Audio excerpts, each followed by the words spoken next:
Il Comune di Sora ha a disposizione 7 nuove autovetture per i servizi alla cittadinanza. Il nuovo parco auto è stato presentato alla città lunedì 7 maggio nel largario della chiesa di Santo Spirito proprio davanti al Palazzo Municipale. La cerimonia di presentazione si è aperta con la benedizione dei nuovi mezzi di servizio da parte di Padre Salvatore Crino.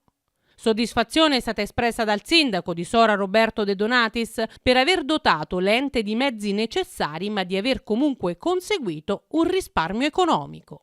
Sì, un parco auto che sostituisce totalmente quello obsoleto che tra l'altro ricadeva un ingente costo per la manutenzione sul bilancio comunale. Abbiamo macchine nuove a costi notevolmente inferiori rispetto ai costi delle manutenzioni di quelle precedenti, quindi riteniamo che questa sia un'operazione che garantisca non solo la possibilità di un servizio più efficiente per quello che riguarda il servizio delle manutenzioni per ogni altra necessità, ma anche un risparmio importante e consistente sul bilancio. Questa è la linea della nostra amministrazione: ottimizzare la spesa pubblica, quindi andare a fare economia, però riuscendo comunque a garantire i servizi. Questa è una prima risposta, ci auguriamo di poterne dare con le manutenzioni, grazie appunto all'acquisto di nuove macchine, anche una risposta più efficace in termini proprio di servizio manutentivo, sia sulle strade, sui marciapiedi, pubblica illuminazione e taglio del verde.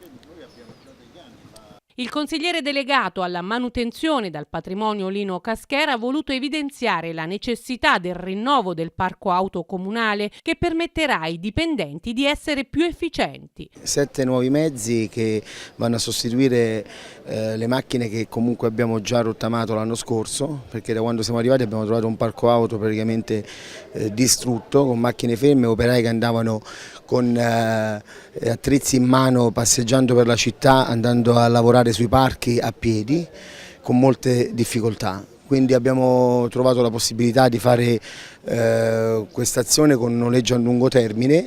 Noi pagavamo circa 30.000 euro l'anno di manutenzione sui mezzi e in questo caso con 7 macchine nuove pagheremo 13.400 euro l'anno. Non andremo a pagare più il bollo, l'assicurazione, la manutenzione, le gomme e tutto ciò che sono, diciamo, le spese, e punto ancora più importante che ci sarà anche un risparmio sul carburante, perché sono comunque macchine a gas e metano, GPL e metano. Quindi le 5 Panda sono GPL e 2 Doblò sono metano, quindi anche il 50% di risparmio sul carburante. I nuovi mezzi sono 7 e sono stati destinati ai vari settori del Comune di Sora. Le macchine intanto saranno date al servizio manutenzioni, le 2 Pande e 2 Doblò per il servizio, diciamo, per le attrezzature. Poi sarà una Panda sarà destinata all'area tecnica in generale, lavori pubblici, una all'area amministrativa e una alla protezione civile, quindi la parte dei vigili eccetera. Quindi praticamente sarà comunque smistata per garantire che tutti i settori abbiano la possibilità di muoversi per lavorare.